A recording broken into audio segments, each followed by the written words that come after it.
नमस्कार दर्शकों और साथियों, मैं हूं शशि शर्मा। आप देख रहे हैं दबंग खबरें। आज हम एसएन कॉलेज में स्थित हैं और मेरे पीछे देख रहे हैं 32वें रास्ता सुरक्षा अभियान 2021 की आज शुरुआत हुई है। वाहतुक शाखा के जो इंचार्ज है भामे जी, उनसे जानते हैं कि क्या संदेश देंगे शहरवासियों के लिए और किन नियमों का पालन करना चाहिए। 32वां रास्ता सुरक्षा सप्ताह हम लोग महाराष्ट्र सरकार के निर्देश के अनुसार मना रहे हैं। इसमें हमारे सीपी साहब का मैसेज है सब लोगों के लिए, सदानंद दाते साहब का, कि यहाँ के जो भी नागरिक है इनको जो भी एक्सीडेंट होते हैं इनसे बचाना है और एक्सीडेंट से बचाने के लिए वाहन चालकों से होती है वो हमें कम करना है। इसमें पेडेस्ट्रियन क्रॉसिंग के ज़्यादा अपघात है, हेलमेट ना पहनने की वजह से हेड इंजरी के ज़्यादा अपघात है, हेलमेट ना होने से हेड इंजरी ज़्यादा होती है। 80% लोग रोड हेड इंजरी से मर रहे हैं। तो हम लोग चाहते हैं कि आप सब लोग हेलमेट पहने, स्पीड से वाहन ना चलाइए। इसके लिए हम लोग एक कैंपेन मनाना चाहते हैं और एक कैंपेन में हम लोग लोगों को अवेयर करेंगे कि रोड के एक्सीडेंट के कारण क्या है और वो कारण कम करने के लिए आप लोगों ने क्या करना चाहिए। अभी हम लोग कर रहे हैं कि सिर्फ आगे वाले लोग हेलमेट लगा रहे हैं और अपने कार सिस्टम है कि ड्राइवर सीट पे सीट बेल्ट नहीं लगाएंगे तो गजर बजता है, बेल बजती है। तो अभी नए व्हीकल में साइड सीट पे भी सेफ्टी बेल्ट कंपलसरी है और पिछले सीट वाले को भी सेफ्टी बेल्ट कंपलसरी है और कंपनियों ने अभी पिछले सीट पर भी सेफ्टी बेल्ट लगाने के लिए सिस्टम दिया हुआ है। आप हमारी ट्रैफिक ब्रांच की तरफ से सब लोगों को विनती है कि आप लोग गाड़ी में जो भी लोग बैठे, चारों सीट वाले, अगले सीट वाले और पीछे के सीट वाले, सब लोगों ने सेफ्टी बेल्ट पहनना चाहिए और ये सेफ्टी बेल्ट आपकी सुरक्षा के लिए है। आप सब सुरक्षित रहेंगे तो आपके फैमिली सुरक्षित रहेंगी, आपका भविष्य सुरक्षित रहेगा, आपके फैमिली का भविष्य सुरक्षित रहेगा। कारपोरेशन से बात की है और 16 सिग्नलों पे हमने रोड मार्किंग करने के लिए कारपोरेशन को बोला है। वहाँ व्हीकल स्टॉप करने के लिए स्टॉप लाइन लगाएंगे, लोगों को चलने के लिए पेडेस्ट्रियन क्रॉसिंग के पट्टे मारेंगे और ये पट्टे मारने के बाद लोगों को हम लोग आदत डालने की कोशिश करेंगे। जो व्हीकल पेडेस्ट्रियन क्रॉस करके आगे आएगा उसके ऊपर स्टॉप लाइन क्रॉस करके आएगा, उनके ऊपर कार्रवाई करेंगे। जो भी रैश ड्राइविंग है इसके बारे में हमारे सीपी साहब ने सख्त आदेश दिए हैं, अमित काळे साहब ने भी सख्त आदेश दिए हैं कि जो भी रैश ड्राइविंग करते हैं उनके ऊपर मोटर व्हीकल का नॉर्मल केस होने के बजाय आईपीसी का केस बनाने के लिए हम लोग कोशिश करेंगे। इसके पहले मुझे आके इधर यहाँ 1 महीना हुआ है, 1 सवा महीना, उसमें हमने 4 से 5 केसेस आईपीसी के जो रैश ड्राइविंग के ऊपर किए 279 के तहत। हमारे एडिशनल सीपी साहब एस जय कुमार साहब ने मुझे निर्देश दिए थे पिछले हफ्ते में भी कि रात का स्टाफ बढ़ाए। अभी ये नया आयुक्तालय बना है, अभी ग्रामीण एरिया नहीं है, तो हमें बॉम्बे जैसे रात को भी स्टाफ देना है। हमने 4 आदमी रात को लगाए हैं। ज़रूरत पड़ेगी जहाँ जहाँ सिग्नल पे ज़रूरी है वहाँ हम लोग स्टाफ बढ़ाएंगे और हमारे पुलिस वाले या प्रेस वाले इनके ऊपर बार बार लोगों से हमारे पास शिकायतें आती रहती है कि आप पुलिस वाले और प्रेस वालों से ज़्यादा सख्त नहीं होते तो और वो बोर्ड लगाते हैं और उनके ऊपर कार्रवाई नहीं करते। नियम सबके लिए है और ये नियम हमारी जान के लिए, जान की सुरक्षा के लिए है। पुलिस वाले की जान हो, प्रेस वाले की जान हो, हमें बचाना है। हमें अभी नया आयुक्तालय बना है दाते साहब का, हमारे ऊपर सलाह है, हमें सलाह है कि पुलिस की सेवा जनता को ज़्यादा हो सके, हमारी ट्रैफिक ब्रांच की सेवा ज़्यादा हो सके। इसके लिए दाते साहब ने मुझे निर्देश दिया है कि हम लोग कॉलेज स्कूल में जाके उनको रोड सेफ्टी के बारे में पढ़ाएं। तो हमारा अगले 1 साल में प्लान है कि हर स्कूल में आरएसपी का प्रशिक्षण दिया जाए और ये प्रशिक्षण बच्चों को घर से ही स्कूल से ही शुरू हो जाएगा।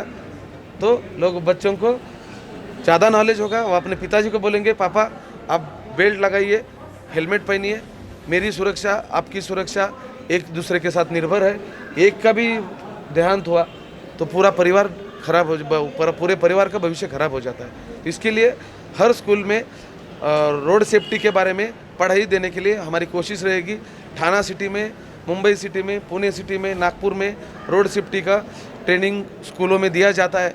हम लोगों का ये कोशिश रहेगा कि कोविड ख़त्म होते ही हम लोग स्कूल में, हमारा एक कांस्टेबल, हमारे ऑफिसर स्कूल में जाके बच्चों को ट्रैफिक नियमों के बारे में बताएंगे। देखिए किस तरह से वाहतुक शाखा के निरीक्षक भामे जी ने शहरवासियों को संदेश दिया है और उन्हें कहा है वाहतुक के नियमों का पालन करना है और 2 व्हीलर वालों को ये भी संदेश दिया कि हेलमेट पहनना ज़रूरी है आपकी सुरक्षा, हमारी सुरक्षा, आपके परिवार की सुरक्षा।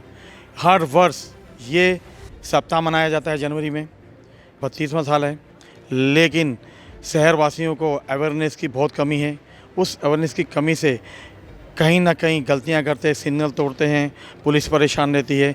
मैं कहना चाहता हूं शहरवासियों से अपने माध्यम से कि आप लोग नियमों का पालन कीजिए, जिससे दुर्घटनाएं कम होगी। आप सुरक्षित रहोगे तो आपका परिवार सुरक्षित रहेगा। वही बात वाहतुक शाखा के अधिकारी ने संदेश दिया है और शहरवासियों को उसका अनुसरण करना चाहिए। अगर वो इसका अनुसरण करेंगे तो ज़रूर मेरा भाईंदर में अपघातों में कमी आएगी और शहरवासी भी सुरक्षित रहेंगे। शहर में जो वाहतुक शाखा के कर्मचारी हैं, दिन हो रात हो या भारी बरसात हो, लेकिन वो अपनी ड्यूटी सड़कों पे खड़े रहकर बखूबी निभाते हैं और लोगों को संदेश भी देते हैं। हम उनकी बातों पे अमल नहीं करते, जो बड़ी गंभीर बात है। इनकी बातों पे अमल करना चाहिए और हमें इनके बारे में भी सोचना चाहिए। ये हमारी सुरक्षा के लिए हैं, जो दिन रात मेहनत करके हमारी सुरक्षा के लिए सड़कों पे खड़े रहते हैं। कोरोना काल में भी शहरवासी जहाँ अपने घरों में थे और ये पुलिस कर्मचारी सड़कों पे थे, इनको कोरोना योद्धा कहें, जिस बहादुरी से भी इनकी प्रशंसा करें वो कम है इनके लिए। हमारे साथ कुछ एनजीओ वाली महिलाएं हैं, इनसे जानते हैं कि ये शहरवासियों को क्या संदेश देंगे और जो ट्रैफिक के नियमों का उल्लंघन करते हैं उनके लिए क्या कहेंगे। दबंग खबरें का पहले तो मैं सबका नमस्कार करूंगी। देश में बहुत से नियम कानून संविधान बनाता है और वो लोगों के सम्मुख भी आता है। हर व्यक्ति को पता है कि आरटीओ के वाहन के कुछ नियम हैं, सड़कों पे वाहन चलाने के कुछ नियम हैं। सभी को पता होकर भी नियम का पालन नहीं होता। बहुत से लोगों की सोच ऐसी बनती है कि नियम बनते तोड़ने के लिए। अभी बहुत सी चीज़ें मैं देख रही हूँ कि आए दिन एक्सीडेंट्स होते हैं। हमेशा आरटीओ के अधिकारी हो, पुलिस प्रशासन हो, हमेशा समझाते हैं कि भाई ये फॉलो करो, वो फॉलो करो। ऐसे बहुत से प्रोग्राम्स होते हैं जो लोगों को अवेयर किए जाते हैं, फिर भी लोग ड्रग्स पीना, दारू पीना, व्यसन पीना। आज बाइक के ऊपर बताया जाता है कि 2 से ज़्यादा व्यक्ति नहीं बैठने चाहिए, फिर भी 3-4 ज़बरदस्ती बहुत से लोग बैठ जाते हैं कि आपको हेलमेट लगाना चाहिए। हमेशा हमारे पुलिस प्रशासन हो, आरटीओ अधिकारी हो, इस चीज़ के लिए हर सिग्नल के ऊपर अवेयर करते हैं। लोगों को अपने जीवन से कोई मतलब ही नहीं, कोई नियम का पालन करना नहीं, तब जाके हमारे प्रशासन को कहीं ना कहीं ऐसे प्रोग्राम्स रख के लोगों को अवेयर करना होता है। वो अपना कर्तव्य कर रहे हैं, पर कहीं ना कहीं हमें आम जनता अपने कर्तव्य को भूलती जा रही है, नियम कानून को तोड़कर अपने जीवन को ताक पर रख रहे हैं। नीलूफर जी क्या कहेंगी आप? इन्होंने बड़ा सुंदर संदेश दिया है। मैं यही कहना चाहूँगी कि ये ख़ास करके हमारे मीरा भाईंदर में देखा है मैंने, क्योंकि मैं खुद ड्राइव करती हूँ। यहाँ सिग्नल पे कोई रुकने के लिए तैयार ही नहीं होता। मतलब यहाँ के सिग्नल्स इनको ऐसा लगता है कि फॉलो करने की कोई ज़रूरत नहीं है, जबकि ट्रैफिक हवलदार भी होते हैं और रोका भी जाता है, उन्हें दंडित भी किया जाता है, लेकिन उसके बावजूद मुझे ऐसा लगता है कि उनके ऊपर किसी भी चीज़ का कोई असर नहीं है। कानून सख्त किया जाएगा तो हो सकता है, कानून को थोड़ा सा सख्त करना चाहिए। जो कहीं भी गाड़ियाँ पार्क कर देते हैं और रोडों पे अक्सर मैंने देखा है जहाँ पे नो पार्किंग का बोर्ड होता है वहाँ भी लोग गाड़ियाँ पार्क करके चले जाते हैं। इतनी प्रॉब्लम होती है सबको, और एक्सीडेंट क्यों नहीं होंगे? कि आगे मैं निकलती हूँ तो वहाँ तो बराबर फॉलो किया जाता है, अगर रेड सिग्नल है तो रुकेंगे। अगर यहाँ आप खड़े तो आपको लोग बेवकूफ़ समझते कि आप क्यों खड़े हो भाई। देखिए किस तरह से नीलूफर जी ने शहरवासी को कहा कि लोगों में अवेयरनेस तो है, लेकिन उनकी आदत पड़ चुकी है। आइए मैडम से जानते हैं, कानून तो बने, सख्ताई भी होती है, तो क्या कहेंगे कानून तोड़ने वालों को? कानून संविधान का हिस्सा है, पर ये लोग संविधान को गंभीरता से नहीं लेते हैं और ये हमारा बहुत बड़ा दुर्भाग्य है। सबसे बड़ा कानून हम कहेंगे कि जब घर से निकलते हैं हम सड़क पे ही निकलते हैं, और जो आरटीओ के अंतर्गत जो कानून बनाते हैं वो हमारे लिए जीवन शैली है, वो न कि मात्र हम जा रहे हैं और उन्होंने कानून बनाया है उसी मार्ग से जो हम जा रहे हैं उसका नियम कर रहे हैं तो हम सुरक्षित जा रहे हैं, नहीं नियम का उल्लंघन कर रहे हैं तो हम लौट रहे हैं या नहीं, इसका आपको भरोसा नहीं है।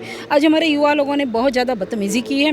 पुलिस वालों का ये लोग मामू जो एक शब्द यूज़ करते हैं, वाकई में ये लोग ने अपने दिमाग में भी ये शब्दों को रखा हुआ है। इसके अंतर्गत ये लोग नियमों का उल्लंघन करते जा रहे हैं। देखिए किस तरह से मैडम ने कहा, पुलिस हर साल तो आयोजन करती है, लेकिन पुलिस वालों के लिए भी आप शब्दों का प्रयोग करते हैं। मैं यहाँ के सीपी साहब सदानंद दाते जी से कहना चाहता हूँ अपने माध्यम से कि कहीं ना कहीं जो शहर में असामाजिक तत्व हैं उनके ऊपर लगाम लगानी होगी, तभी ये ट्रैफिक के जो नियम हैं उन पे सुचारू रूप से अमल होगा, नहीं तो इसी तरह से आपके आयोजन होते रहेंगे हर साल और लोग नियमों को तोड़ते रहेंगे।